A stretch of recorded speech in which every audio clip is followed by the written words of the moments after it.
This episode is brought to you by the ultimate in men's grooming, Pete and Pedro. With shampoos for any hair type, conditioner to keep your hair healthy and strong, and 5 signature body washes, it's time to step up your shower game.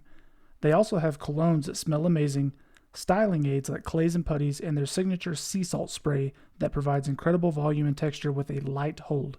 Not to mention a full shave line complete with safety razors, shave brushes, shaving cream, and post-shave balm. They're also the #1 spot to take your beard game to the next level. Personally, I have been using the hair putty and the natural sea salt spray, something you can put in your hair wet or dry, gives it a nice natural volume look. If you'd like to take advantage of the offer they hooked us up with today, you can do so by using the code AUTHENTIC15 to get 15% off your entire order. That's AUTHENTIC 15 to get 15% off of your entire order. You can do so by going to www.peteandpedro.com. Ladies and gentlemen, welcome to the Authentic Podcast with Justin Doulard. And thank you for tuning in to another episode. It's time!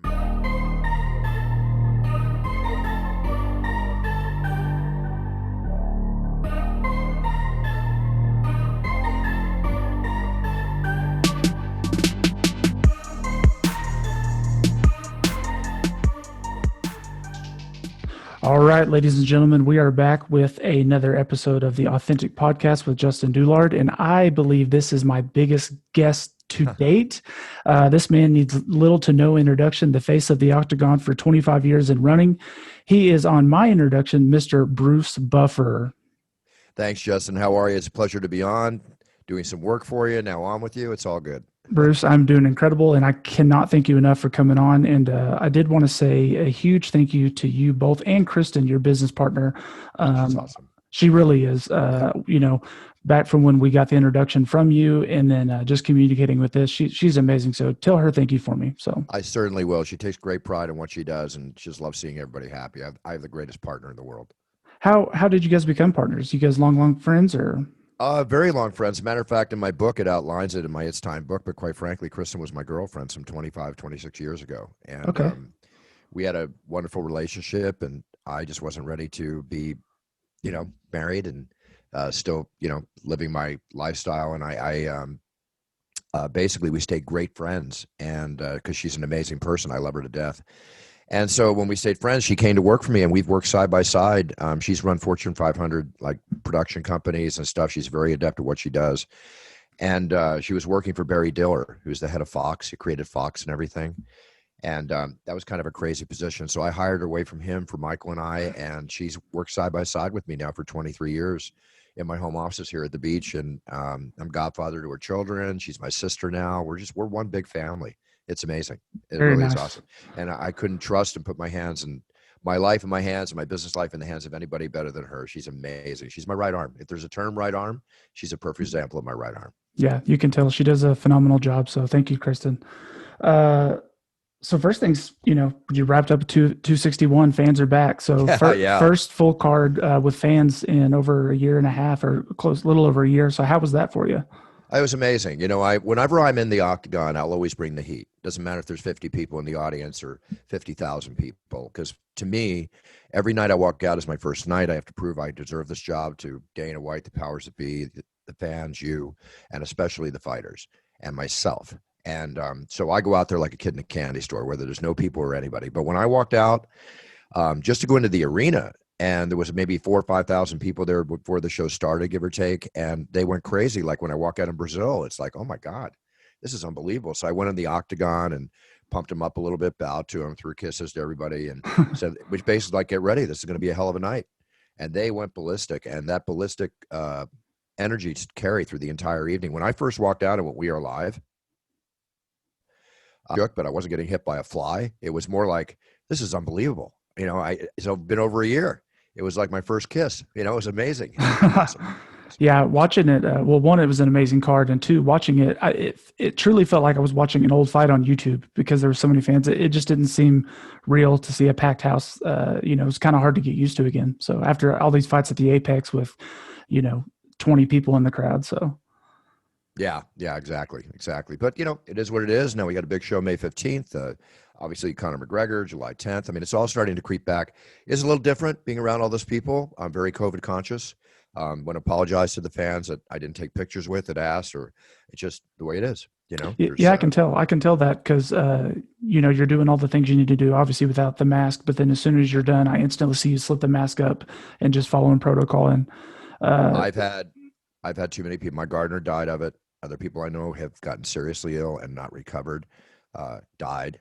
So I take this very seriously. Anybody that wants to shame me for wearing a mask, that's all I want to say. I won't say what I want to say. yeah, no, I can tell that obviously you're incredibly fit, and Thank it's you. probably not a huge concern to you, but you have a lot of respect for others, and the fact that it's still something very serious. So, I have a 92-year-old mother who got COVID and survived it. oh You know, wow, she's a warrior. And but again, I know people that didn't, and I'm not about to give it to my mother who can still get it again. So absolutely. it's where we're at. It's just I want to be part of the solution, not part of the problem, and we'll leave it at that. I don't want to get too political. I just Yeah, can't absolutely, understand. I agree. I can't understand Uh, why some people don't get it, but then again, I'll never get why they don't get it. So it's okay. It's okay. no, I absolutely agree. Of course, I got a lot of questions for you. You could talk all day and pick your brain, but my biggest question for you is this: you grew up in Philly, then you moved to California. Where in your life, how did you get to Oklahoma? You were born in Tulsa, is that correct? Yeah, well, that was a drop off. I mean, my dad told me that I was conceived in Vegas. Oh yeah, okay. He and my mom were, doing Vegas all through when the mob ran the town, and I was playing blackjack with my dad at 18. He was a boss gambler at the Riviera Hotel where they filmed Casino and all these great movies in the past. And I had the experience of being there when the so-called certain people owned certain things in Vegas, let's say, and it was an incredible time, and I grew up like that. And so anyway, uh, my dad ran Fortune 500 companies, and at the time he was living in Tulsa, Oklahoma. When it came time for me to be dropped off, I popped out in Oklahoma, right? 9 months later, we moved to Dallas, lived there for 2 years, went to Philly for about another 5, back to Dallas for 2, back to Philly till I was like 15, where I moved to Malibu. And Philadelphia is my hometown. All my relatives are there. I learned how to fight in Philly. I learned how to fight in Texas too at a young kid. But in Philly, I learned how to fight a little more. But when I got to Malibu, in that you might think, oh, everybody's rich, everybody's whatever. We weren't rich. We were middle class, and we lived in a canyon called Trancas Canyon. All the rich people lived at the beach, and Steve McQueen, the actor, was a good friend for the last 6 years of his life, and made Charlie Sheen and Rob Lowe and the Penn brothers all lived up Point Dume, miles away, and it was a great existence, but it was a tough existence because as a surfer, we brawled all the time. And I started training with Chuck Norris's fighting partners out there in Tang Soo Do, which was his style, the Korean style, and I went on to other styles, but mainly got into kickboxing for like 12 years, which was my major love. And I got a second degree black belt in Tang Soo Do. I love fighting. I competed in the internationals one time, but I wanted to fight for real because I had a lot of real fighting experiences, and I wanted to get in there and knock the guy out or get knocked out, whatever the case might be. So I fell in love with kickboxing. That was my thing. Yeah, absolutely. Well, I don't know if you claim Oklahoma or not, but I think we're going to go ahead and claim you just so you know. But That's okay. No, listen, I'm born in Oklahoma. I'm an Okie. It's just there's no way to get around it. It's all good. It's yeah, all that's good. I awesome. love it. I'm very proud of it. You can't say it I in Texas too much, but I'm very proud of it. Oh yeah, absolutely. Big rivalry. So Yeah. I have to ask, you've been the face of the octagon for 25 years and you'll never be replaced. You're truly Oh, irreplaceable. thank you. Thank you. Appreciate it. But one day you're going to have to step aside. My Sure. question to you is, how do you find the next person to fill your shoes? Not my job. Not my concern. True. Good answer. I go in and do my thing. And just like when I started, and I asked my brother Michael any advice, and he said, the best advice I can give you is look at yourself on video. Otherwise, there was no advice, right? It's trial and error. And I've been used to speaking in front of people. And obviously, I look back on the old days and kind of like, nah, when I hear myself, it's an evolutionary process. And with that being said, with all respect to other announcers who do write me, and I give them advice, many times, and they've always been copying Michael, who is the legendary greatest announcer of all time, changed it. I developed my own style, never wanted to be Frank Sinatra Jr., and I wanted to take the time to do that. So when somebody else comes along, yes, when I lose my passion for what I'm doing, I'm going to retire. You'll hear me say it, but my passion's strong and I don't plan on it for 10 or more years. But yeah, there's always going to be somebody else. All I want people to know is when I leave is just realize that I always gave it my all. I always gave my all, love me or leave me, you know, like me or hate me, whatever. Um, I'm there to perform and give everything I can. The show is not about me. It's about the fighters and it's about the fans. And I'm there to serve the fighters, the fans, and the people I work for, Dana and the powers that be. So I'm very humble about the whole thing. Somebody comes along, they'll develop a style. I'll be hopefully remembered for my style, and life goes on. It's the way it is. But I don't know if anybody's ever going to come in that has the passion that I have for what I do. Now you can absolutely tell, especially after your after your 25th year anniversary when they got you on the post fight press conference. I thought that was Oh, really wow. neat. I enjoyed that. So Yeah, that was so much fun. I never got asked, but I was leaving the arena, and the media was asking to speak to me, and it was very cool, very cool. The UFC has been very good to me during this 25-year period. They put out a couple of cool things on Fight Pass, and yeah, all good, all good. I love what I do, man. I wake up every day and kiss the ground, and I can say I'm the voice of the octagon. yeah. No, I really think it would be neat, and I'd like to see you talk to the media more or some of those things. I know that was a big occasion, but great interview, and you can tell Thank you're you. truly passionate and humble. So Oh, I even appreciate that. 25 years. I could go on after every show and talk about the show, but again, it's about the fighters. It's not about me. If they ask for me, great, I'll be there. Well, yeah, but you're a big piece of that too. I mean, you Thank you. got to be one. I'm just very humble about the whole thing. I've never lost this. It's the way I always am. It's just the way I am. You can truly tell. Yeah. In your early years, so obviously your patented phrases, it's time. Back, maybe 20 years ago, 15 years ago, even before, did you have any phrases that you kind of weeded out when you were trying to find your niche in your phrase? No, because quite frankly, when I started, everybody wanted to copy Michael. Let's get this. Let's do this. Let's whatever. And I'm the sheriff behind. I'm the man behind the rumble. I'm Michael's manager for 30 years. I Mm-hmm. trademarked that phrase, and together we did all the business we did. So I've had to protect it and deal with that. I was never interested in being phrase driven. If you notice the first period of time, I would say at the top of the show, it's time to begin the ultimate fighting championship. But that wasn't really a phrase. That was just my way of starting the show. And then Dana and I met after he bought the show, and he wanted me to delete that out of my opening. And I thought, okay, well, you know what? Every day I wake up and I shave, I always go, it's time, which is my way of telling myself it's time to have the best day I can have today, to be better than I was yesterday. Because truly, in life, I'm only as good as I am today. That's the way I am. You'll never hear me talk about a past show. I did the 360 at 100. No, I did it, done and done. What I do in May 8th, when I get back in the octagon, I'm as good as that day. Right now, I'm as good as I was last Saturday. That's it. Right? So phrase driven is not what I say, it's how I say it. That's what I like to say. It's how I say it. I put every ounce of passion, lung power, and everything, modulate as best I can in the style I've developed. And then all of a sudden the phrase took off probably about, I would say like 8 years after I started being an announcer. I don't really know exactly when, but it wasn't in the beginning. So I did not think of anything. I didn't want to be, as I said it again, I didn't want to be Frank Sinatra Jr. Okay. I wanted to be Bruce Buffer. That's what I was striving for. I told myself if I didn't do that in the first 3 years, I was going to quit. I was going to give it up. I got plenty of other things to do. I don't want to be a guy copycatting another guy just to get a seat and a check. Oh yeah, you got your hands in a lot of things, and that's kind of leads into the next topic I was going to talk about. The bourbon. You just released Puncher's Yeah. Chance Bourbon, so let's take a look at it behind you and see. So how Well, did that go? well, Puncher's Chance is the highest rated, fastest selling new bourbon in America. We got a 95% taste rating. We just won an award. I developed it with my partners. Puncher's Chance is what I've been about all my life. I've been an underdog my whole life. Even when I sold 2 companies to take over Michael's management, making a lot of money, Beach House, having the 2.5 Men Life of Riley style back then, minus the alcoholism. And I had all this happening, but I was burned out on what I was doing.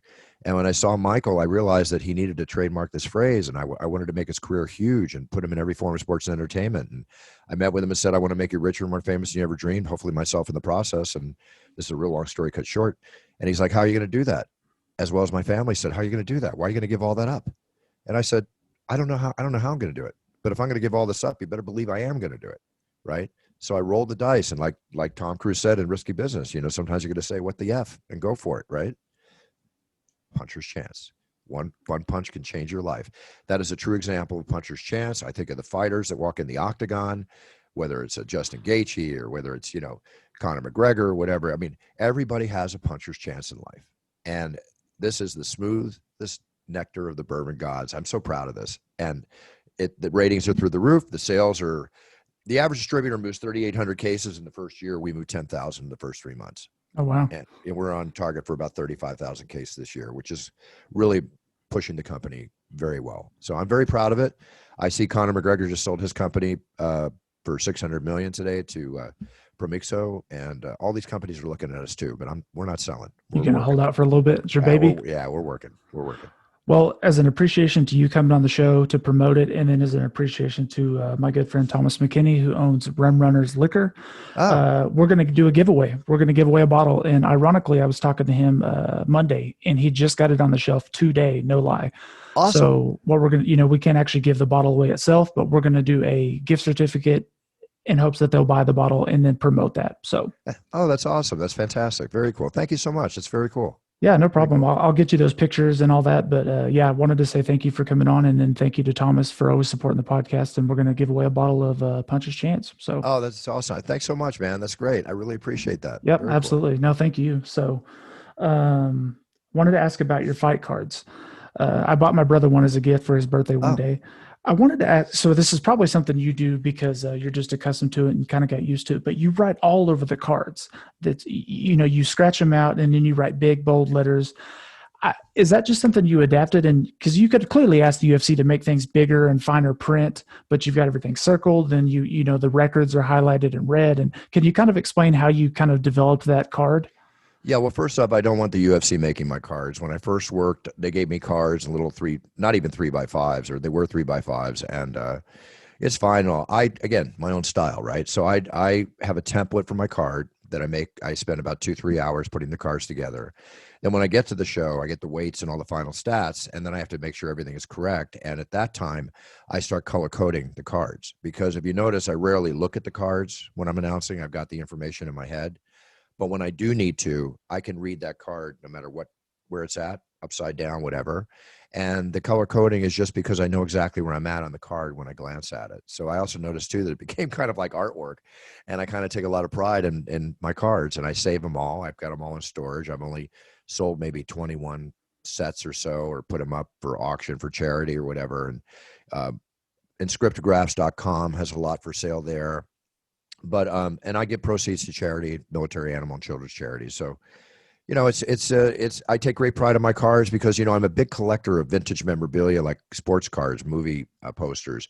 I can see it in the back there. So yeah, that's the original Dr. No poster for James Bond. Yeah, right there. Very nice.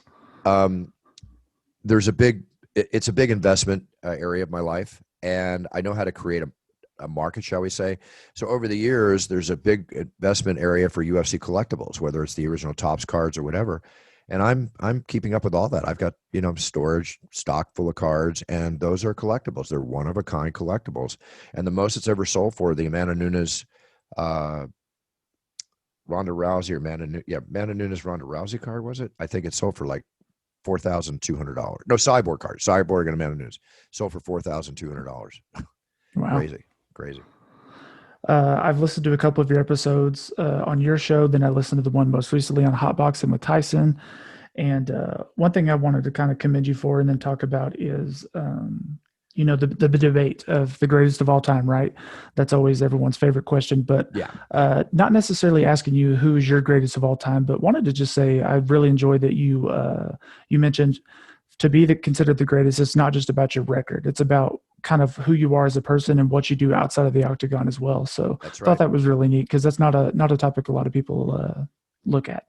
Well, fighting ability is fighting ability, and you're recognized for your record and everything else. But like you said, to me, it's a full package, right? Randy Couture is one of the greatest of all time, in and out of the octagon. I have a hard time saying that they are the greatest. I think there's a number of GOATs, right, that stand on their own. Obviously, Khabib is going to stand above because he retired undefeated, right? Who else is undefeated in the octagon? I never thought there would be a fighter that would retire undefeated. And if Khabib continued, maybe a faster gun would come along and take that away from him. But quite frankly, the way he was rolling, I don't know if Khabib would ever be defeated. Yeah. He's a monster, a total monster. Yeah, I think and a great guy, I really like Khabib a lot. Oh yeah, absolutely. No, that was something that a lot of people say is the longer you go, you're eventually going to find somebody who's going to catch you. Like you said, puncher's chance. It's going to That's the happen way it is. eventually. So There's always a faster gun. There's always a tougher guy, and there's always an off night.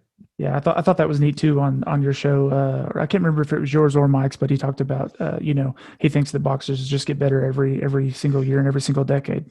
Yeah, that was actually on my show. Because we Hmm. were talking about the 50s and the 40s when there were 9 divisions of boxing versus 50 plus, and the best fought the best. And sometimes, like we said on the show, like Sugar Ray Robinson, Jake LaMotta, they fought each other twice in 4 weeks. Yeah, it's insane. Hello, 4 weeks, 15-round boxing. Come on, a different breed. But he's right. Bigger, stronger, faster. You know. um, I know our time is close, so I was going to ask you a couple rapid fire Go questions. ask your questions. Ask your questions. I appreciate it, Justin. It's okay. I Yeah, just got to get prepared for my podcast, but go ahead. no, absolutely. Who do you have on? Gonna have John Anik on today. I was gonna have Chris Weidman, but he just texted me that he's still recovering, and Oh gonna God. send him a bottle of Puncher's Chance to enjoy his recovery because he likes bourbon. I'll have Chris on in the next couple weeks, but Anik and I are gonna break down 261 and go over some other stuff. Good deal. I'll be looking forward to the one with Weidman. I was just mind blown at that injury, and especially the fact that it happened against him, Yeah, 8 years ago. What are the odds of that? Ugh, I was devastated when I saw ugh, that. I don't know if the camera caught my reaction, but I was just like, oh my God. Just I don't want to see fighters get hurt. I don't want to see fighters, God forbid, ever get really hurt on my shift, no. much less any shift. We're there to compete, not to get hurt, but it's one of those freakish things. Yeah. You plant that knee right, it's gonna break something. Yeah, absolutely. Um, okay. Obviously, you've done it for 25 years. You've seen some of the best matchups ever, all front row live. Give me two or three of your classic matchups that you'll never forget. Well, obviously Griffin and Bonner, the finale, the tough finale for the first season is unbelievable. You get back to some of those old fights between Randy Couture and Wiener Belfort, some of these wars, or Pedro Hizzo, I mean, you look back at some of those wars, they were unbelievable, right? And then you get down to the fights just in the last year. I mean, the Weili Zhang, Mm, Joanna Jędrzejczyk fight. I mean, come on. It's just not just because the way Joanna came out of it, but just the way it happened during it. It's just, yeah, I say in the last year, every time I think I see the greatest fight or one of the greatest fights, it's like a week later, a month later, whatever, we see another. This is the entertainment value the UFC brings. It's why I'm glued to the show from beginning to end. It's Saturday night, those first 2 fights on the prelims on Fight Pass or wherever they were being shown, and one got the bonus. They were amazing, you know? it's so hard not to. It's so hard not to think or recollect on the old fights when, like you said, when every single month or every single quarter, just new matches are coming that are just so phenomenal. Like you said, the Yeah, Whaley and Joanna fight was just incredible. right. I know. I don't know what to say. This was a big one for me. Give me a dream matchup of yours, and that could be a hybrid of anything. That could be old fighters that never fought. That could be current fighters, or there's like a lot of talks right now about how Kamaru Usman is on the pursuit of GSP and may surpass him. So you could take those two, like if hypothetically, if they were in their prime. Dream matchup: old fighter, new fighter, actives, doesn't matter. Something we never got to see, or Well, we may never see. I would love to see GSP and Conor McGregor go at it. That would be a very exciting fight. I always wanted to see GSP and Anderson Silva in their prime go Hmm. at it. That was one of my most wanted fights, most definitely. Um, I could put so many of these things together. There's so many different ones, uh, Chuck Liddell and John Jones in prime. I would love to see that. The striker versus the one of the goats of all time, right? There's many, many matchups. Like today in boxing, they're making all these matchups. Logan Paul and Mayweather just got announced for June Yeah, 6th, and Logan just texted me last night about it, and he's real excited. There's different things happening, but all that stuff is more like celebrity boxing back 15 or so years ago when they had the celebrity boxing and it drew big numbers. You can always create these things. They're exhibitions. But getting back to what your question is, you know, I could rattle off 10 of them right now, but yeah. the ones I just said, I think Anderson Silva and GSP would just be amazing in a prime. I would just love to see them go at it What do tremendously. you so what do you tell Logan Paul when he's going to fight one of the probably the greatest boxer ever? What do you say to that? Good Well, luck. we're friends, and he's actually very, very cool. I can't say much about his brother, but I can say about Logan, he's very, very cool. He seems Um, cool. he is, he is. For a young kid making the kind of money he makes and what he's doing, we all make some little mistakes as kids, and you get Hmm. redemption and go through them. I just told him, I said, go for it, work hard, go for it, and make it. meaning make the money. Make the money. Money's there, make it. But, it's an amazing thing. You have one of the greatest boxers, not the greatest boxer at his weight of all time, facing a guy who's, I guess, 0-2 or whatever in boxing. Very exciting fights. I loved watching him fight. It's an exhibition, Mayweather's going in against a guy that's got 40 or more pounds on him. It'll be fun to watch. And anybody that says, I won't earn that, I won't watch it, I want this, I want that, it's a disgrace. You know what? You're all going to watch it. Don't give me that crap. You're all going to watch it. If you're not going to watch it, you're going to watch the repeat, whatever. You want to watch it. Okay. Yeah, be real. I have to actually put myself in that bucket when Askren versus his brother came out, because I was like, this is garbage. I'm not doing it. And then up to 2 weeks to the fight, I was like, I'm in. I'm ready. I'm ready. Of course. Askren, not the greatest striker, definitely great mixed martial artist. Like DC, pick a better. Nothing against Ben. Nothing. I love Ben. But, if a boxer's going to box and pick a good striker, there's not a lot of boxers in UFC fighters. There's not a lot of guys that can hang with boxers. It's a different sport. Marcus of Queensbury, two weapons versus over 40. So you have a great guy like Ben Askren who will tie Jake Paul up in a donut or whatever, in a pretzel within 1 minute and win that fight. But in boxing, it's different, And it was a matter of, that was just all about who was going to land the punch. Yeah, absolutely. And we saw what happened, Yeah. Well, Bruce, I truly enjoyed this, and I really, really appreciate your time. Once I get those pictures of the guys at Rim Runners with the Puncher's Chance, I'll get that over to you. And why don't you tell everyone where they can find you, kind of what you're working on with your bourbon, and then Sure. we'll let you go. I appreciate it. Well, you can find me at brucebuffer.com. You can go there to order. I have a special offer with proceeds going into animal, military, and children charities, partial proceeds for championship introductions, like I'm introducing you in the cage as a champion, video, audio. Get tons of orders. I'm busy as heck doing all those, and I love it. The thank you notes we get, Kristen, my partner, and I, bring tears to our eyes sometimes, especially the weddings we do, the birth of babies.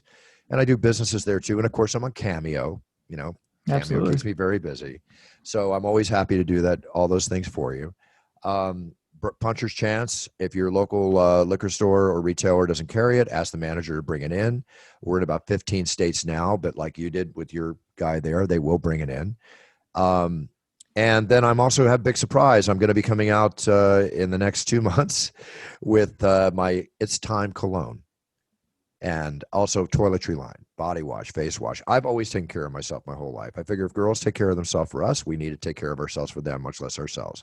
So it's very important to, Manscaped's out there. It's all about grooming now.